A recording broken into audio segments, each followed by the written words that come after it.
제가 여러분들에게 말씀드린 적이 있는 것 같은 말씀을 한 번 더 드립니다. 한 번 더인지 두 번 더인지 모르겠지만 여러분들 아마 틀림없이 잊어버리셨을 거예요. 그 대화에 단계가 있다라는 얘기. 우리는 그 대화를 하고 살 수밖에 없는 존재입니다. 유일하게 사람들만 대화가 말로 통합니다. 모르죠. 또 뭐 동물끼리 우리가 그냥 말이 아닌 소리로 들리는 거지만 동물끼리는 또 알아듣는 소리를 할 수는 있겠지만 어쨌든 말을 하는 동물은 사람밖에 없습니다. 그러니까 대화할 수 있는 유일한 포유류죠, 우리가. 어떤 그 학자가 대화의 그 수준 단계가 5가지로 나눌 수 있다 이렇게 얘기했습니다. 첫 번째는 뭐냐면은 그냥 이렇게 아는 사람 모르는 사람 관계없이 인사하는 것. 우리나라 사람들은 그냥 지나가면서 인사를 잘 안 하는데 미국 사람들은 뭐 잘하더라고요. 뭐 이렇게 지나가면서 모르는 사람들끼리 이렇게 인사하더라고요. 간단하게 악수도 하고 안녕하세요, 반갑습니다, 뭐 이런 거. 그 일상적인 대화의 가장 낮은 수준이다 이렇게 볼 수가 있습니다. 그 다음에 이제 두 번째로 사실을 얘기하는 관계. 그러니까 굉장히 뭐라 그럴까요, 좀 감정이 없는 이런저런 정보들을 알려주는 정도의 대화. 여기서부터 이제 대화의 기초가 마련된다 이렇게 얘기한답니다. 근데 이제 요 1, 2단계는 뭐 이렇게 감정이 동하는 움직이는 친밀감은 전혀 찾아볼 수 없는, 감동이 되는 말은 아니다 이 말이에요. 감동이 되는 말. 이제 세 번째로 넘어가야 그래도 이제 서로의 그 감정을 파악하기도 하고 감정을 나누기도 한다 이렇게 얘기합니다. 의견과 판단을 서로 나누는, 그러니까 자기 내면의 이야기들을 하는 수준이다 이렇게 볼 수. 그러니까 뭐 이런 거, 내가 생각하기에는, 내가 보기에는, 내가 보는 관점으로는 내 주장도 펴고 또 다른 사람의 주장을 듣기도 하는 그런 단계가 이제 3단계라고 합니다. 그 다음에 4단계는 감정과 직관이 서로 만나고 교류하는 수준이다.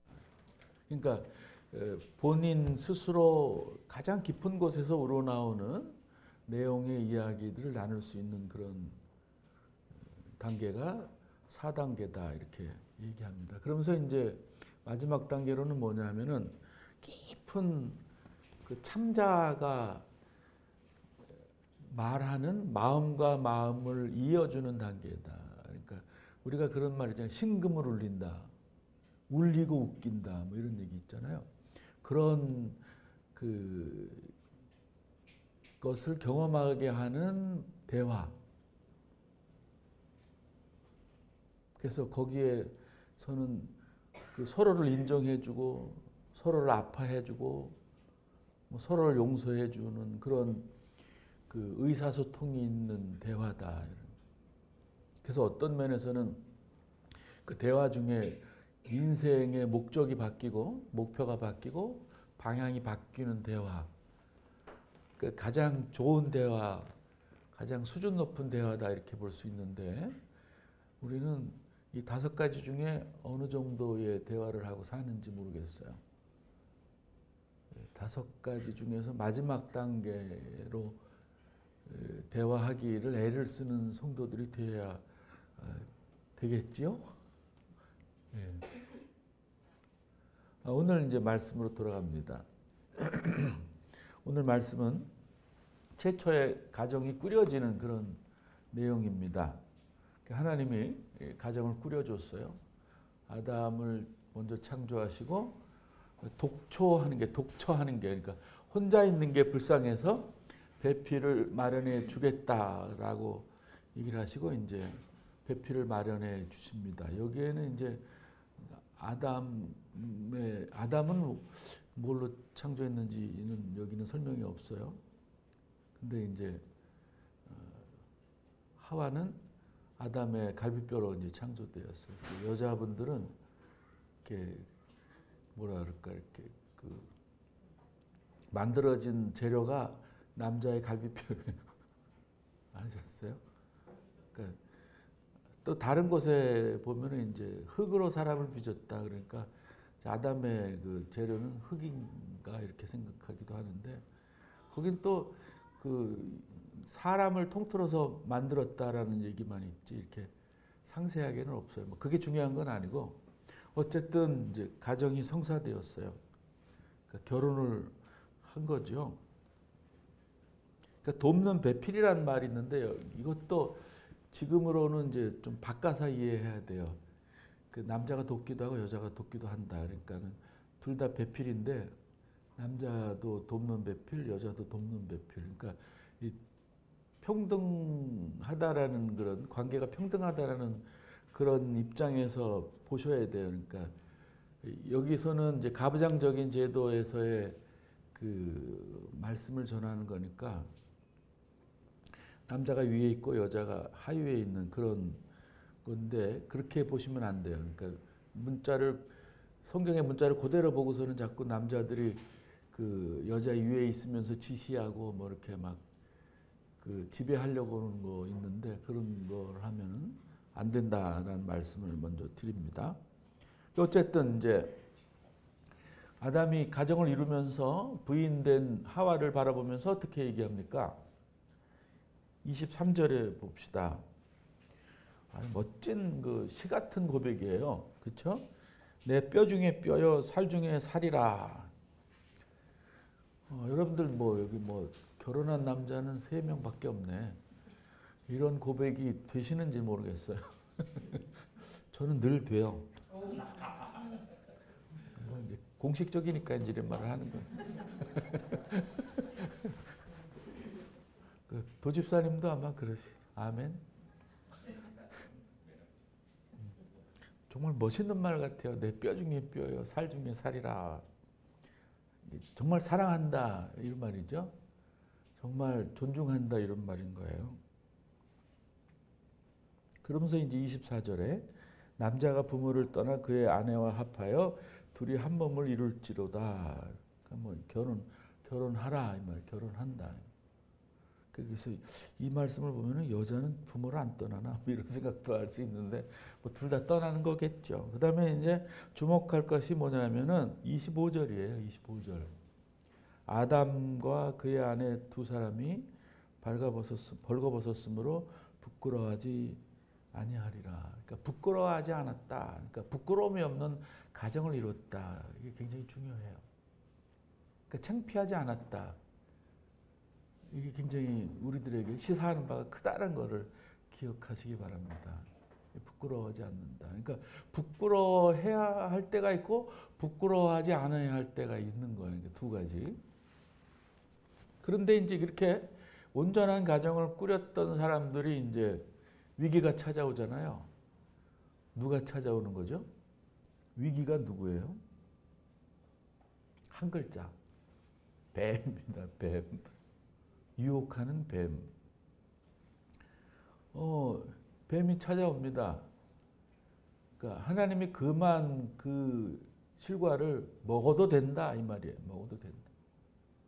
눈이 밝아져서 하나님하고 똑같이 된다. 그러니까 니네들이 하나님이 된다. 이런 그 유혹을 받게 됩니다. 그러니까 하나님이 창조하실 때 이걸 보면은 인간에게 욕심이 이제 자리 잡고 있었는 모양이에요. 만약에 그 욕심이 없었다면, 감정 중에 욕심이 없었다면 이 뱀이 이렇게 유혹했을까라는 그 질문을 하게 됩니다. 어쨌든 뭐 좋은 뜻으로 하나님이 그런 의지를 갖게 하신 건데 이제 인간이 잘못 사용한 거겠죠. 자의 의지를 가지고.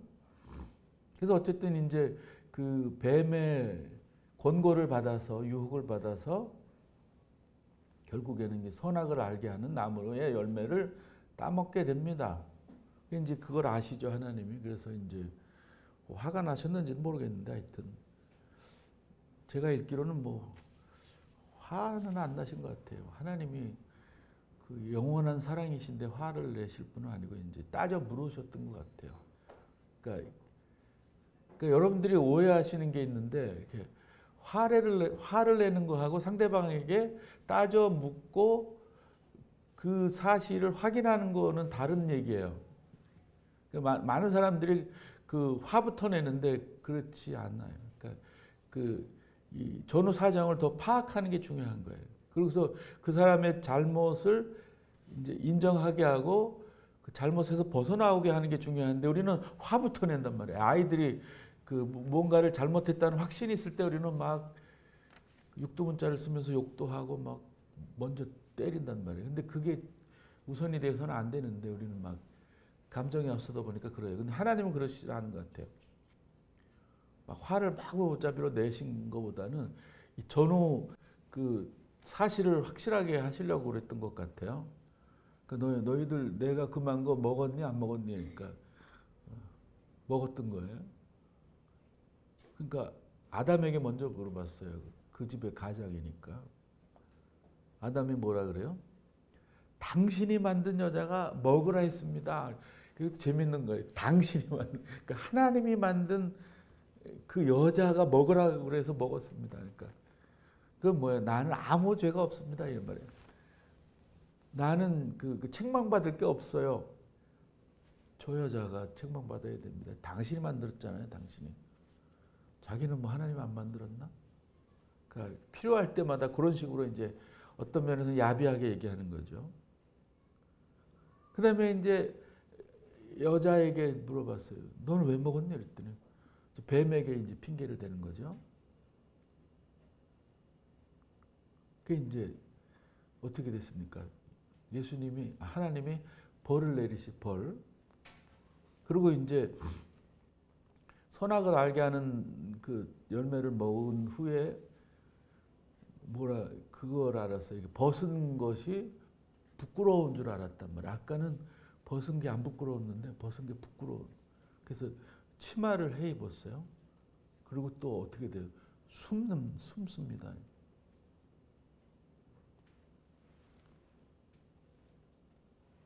그리고는 이제 벌이 어떤 거냐 하면은 여성들은 이제 아기 낳는 고통을 주겠다 이래서 이제 그리고 이제 남편이 이제 지배하는 그런 존재가 된다 이런 얘기를 하고 남성에게는 평생 일해야 먹고 산다. 그리고 뭐 죽음이 없었던 것 같은데 이제 네가 흙으로 만들어졌으니 흙으로 돌아간다 이런 말을 하시고 사람들을 그 에덴 동산에서 내쫓으셨어요. 어떻게 보면 야박한 것 같아요. 뭐 그거 좀 한번 도와주지, 한번 좀 용서해주지, 한 번 실수는 뭐예요? 병가지 상사인데 실수를 통해서 더 발전할 수도 있고 실수를 통해서 더 훌륭한 사람이 될 수 있는데 매정할 수도 있단 말이에요. 그런 생각이 들었어요. 이 말씀을 읽으면서. 근데 저는 이제 이 말씀을 들으면서 이제 그 아담과 하와의 가정이 처음에는 건강한 가정이었어요. 부부끼리 좋았단 말이에요. 뼈 중에 뼈, 살 중에 살이요 얘기도 하고 또 뭐 하와도 그거에 뭐 화답하는 좋은 말을 아마 틀림없이 했을 거예요. 아무 문제가 없고 대화에도 문제가 없고 아까 대화의 그 단계를 얘기했잖아요. 분명히 적어도 이 3단계, 4단계, 5단계 수준은 얘기했을 거란 말이에요. 수시로. 그래서 서로 감동도 주고 서로 그 뭔가 이렇게 좀 존중하는 그런 관계였었죠. 건강한 그 수치심만 있는 사람들이었어요. 건강한 수치심. 근데 이 죄를 짓고 나서는 해로운 수치심에서 이제 헤어나오지 못하는 그런 가정이 되어서 어떻게 보면 이제 안타깝게 깨어진 가정이 으로 판단됩니다. 깨어진 가정. 이게 무슨 말씀이냐면은 이 부끄러움 중에는 건강한 부끄러움이 있고 건강치 못한 해로운 부끄러움이 있다. 다른 말로 말하면 이제 수치심. 건강한 수치심이 있고 건강치 못한 해로운 수치심이 있다.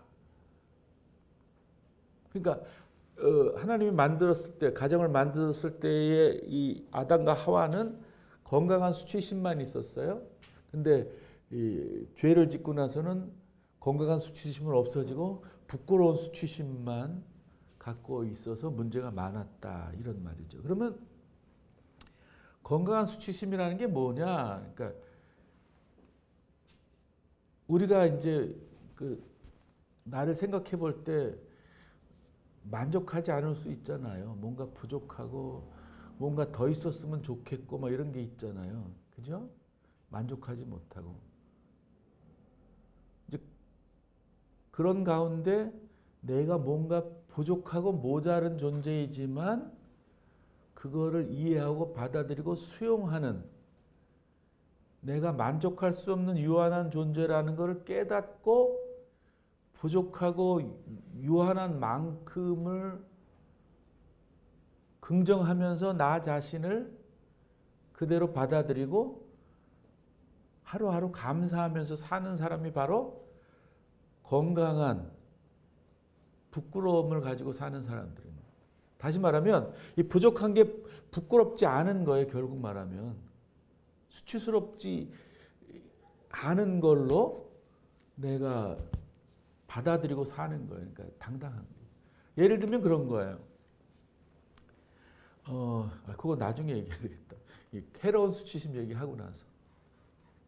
근데 해로운 수치심은 반대인 거예요. 반대. 내가 부족한 것에 못 견디는 거예요. 불만족한 거예요. 막 화가 막 나는 거예요. 분노가 치미는 거예요. 왜 남들하고 비교해서 내가 부족한가? 이런 그 불쾌한 마음이 확 들어서 늘 짜증과 괴로움 속에서 살 수밖에 없는 그런 사람들이에요. 그러니까 자신의 부족함과 자기네 한계에 불만하고 분노하는 그런 사람이에요. 자신의 지금의 형편과 처지가 수치스럽고 부끄러운 거예요. 남에게 내세울 게 하나도 없다고 생각하면서 자기를 이렇게 뭐 비하시키는 거예요. 늘 비난하는 거예요. 낮게 평가하는 거예요. 형편없는 사람으로. 그리고서는 그런 그 안 좋은 현실을 개선해 보려고 막 애를 바등바등 쓰는 거예요. 발버둥 치는 그런 사람이에요. 결국에는 이 내면의 그 거짓자가 나를 살아가는 그런 존재가 될 수밖에 없어서 겉으로 나를 화려하게 보이려고 하고 보기 좋게 치장하고 포장하는 사람이 되는 거예요. 겉은 번지르르 하지만 속은 썩어 문드러진 그런 사람으로 살아갈 수밖에 없는 거예요. 이 말씀을 이렇게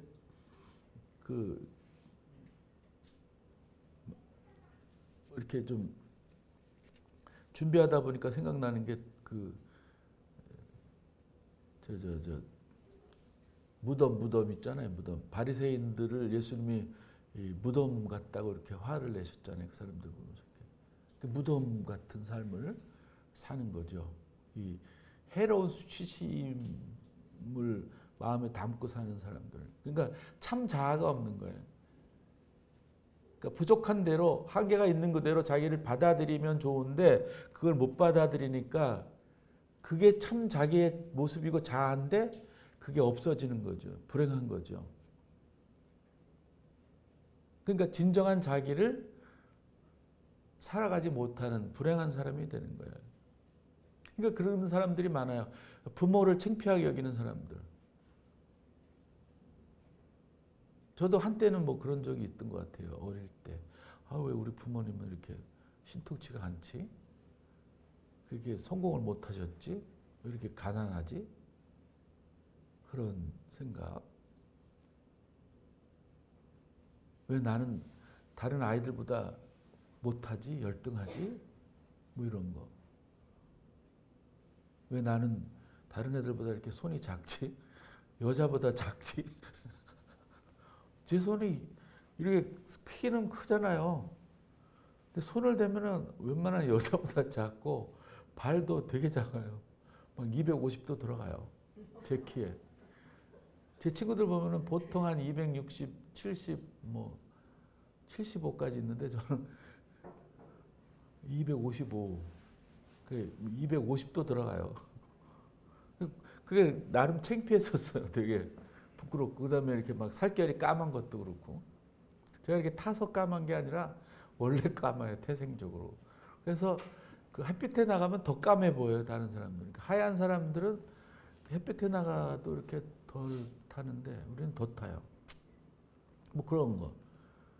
그러니까 뭐 예쁘지 않다. 왜 나는 다른 아이들보다 덜 예쁘지? 나는 이렇게 못생겼지? 이런 생각. 왜 날씬하지 않지? 왜 나는 공부를 못하지? 이렇게 열심히 하는데. 그러니까 그런 것들에 대해서 그러니까 창피하게 여기는 거야. 모든 어떤 나에게 관계되어 있는 것을 자꾸 부끄럽게 여기고 창피하게 여기고 수치심으로 여기는 그게 문제인 거예요. 그게. 그러니까 우리가 건강한 사람으로서 건강한 가정의 한 일원으로 살기 위해서는 이런 그 해로운 수치심에서 벗어나서 건강한 수치심을 가진 자로 살아나가야 되는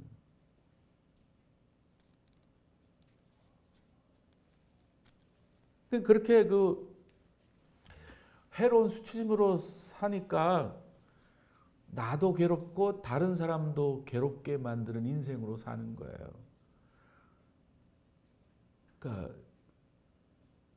어떤 사람들이 나에게 충고하고 나에게 좋은 말을 함에도 불구하고 발끈거리고 너 왜 나 무시해 이러고 자꾸 무시한다고 그러고 화를 내는 그런 사람이 되어서 친구를 잃을 수도 있어요.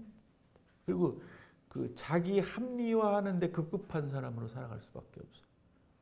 아까 아담 하와 어떻게 해요? 바로 합리화시키잖아요. 자기 방어적으로. 당신이 만든 여자가 먹으라 해서 먹었어요. 난 아무 죄도 없어요. 이런 식인 거죠. 그 여자도 마찬가지인 거죠. 뱀이 유혹해서 먹었죠.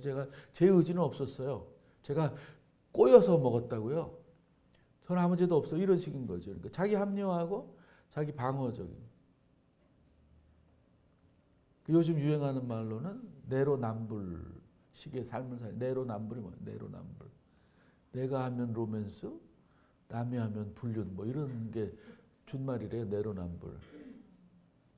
그러니까 내가 하는 건 잘한 거고 네가 한 건 못한 거고 뭐 이런 식의 사고로 살아가니까 나나 다른 나하고 관계하는 사람들이 뭐 행복하겠어요? 늘 불행하지. 집에서도 마찬가지인 거예요. 집에서도 마찬가지. 맨날 공격적이고.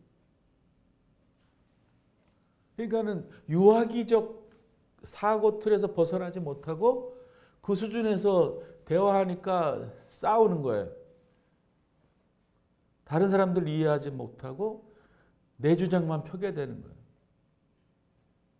그러니까 아이들이 어릴 때 어떻게 합니까? 그 유치원생들 다른 사람들 배려합니까? 우리 은석이는 배려하더라고. 쟤는 좀 성인된 자아가 있나 봐.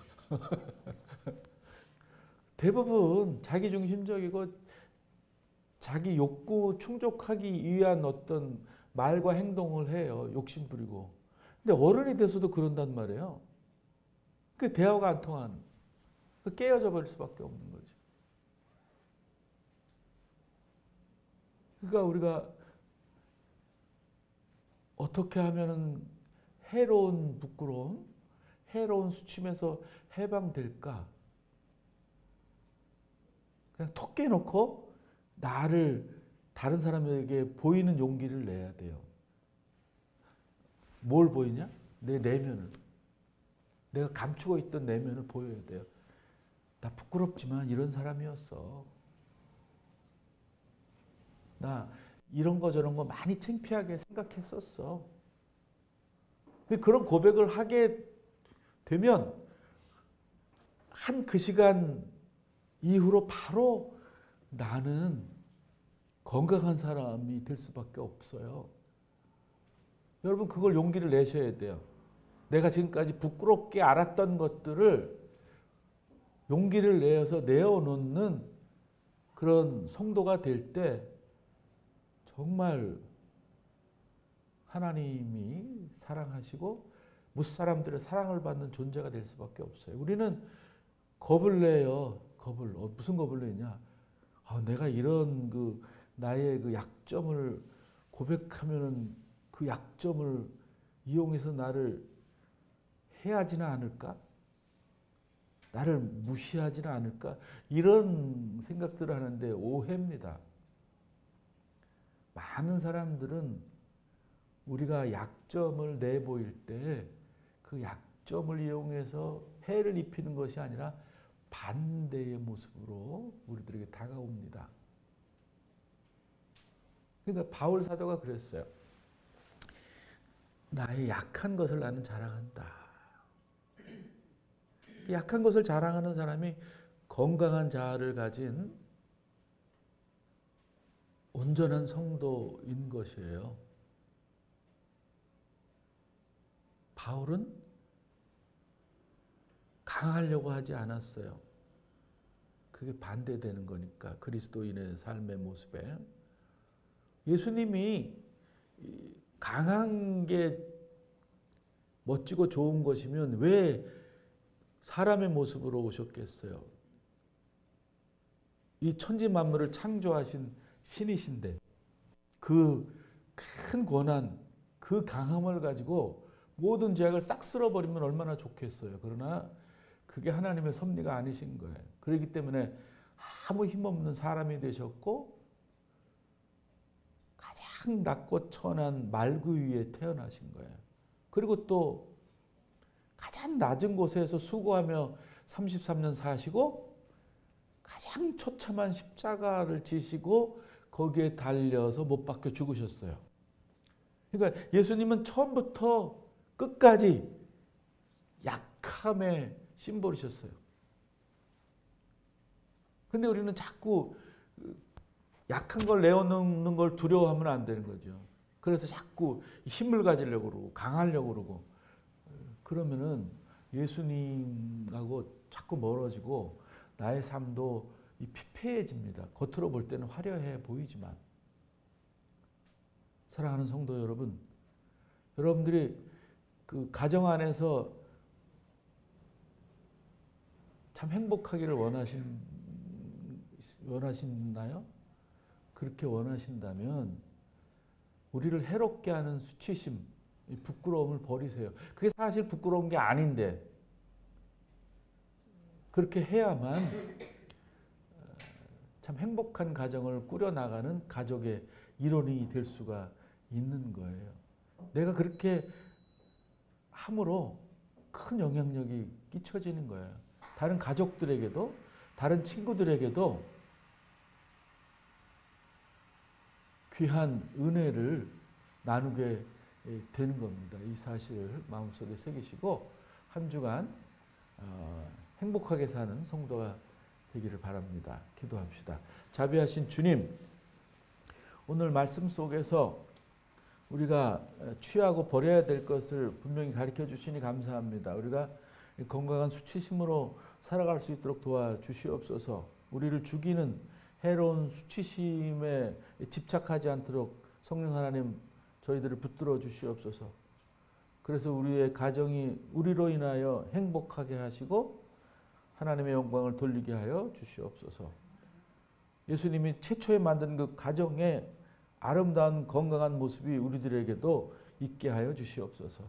예수님의 이름으로 기도하옵나이다. 아멘. 예, 찬송가 200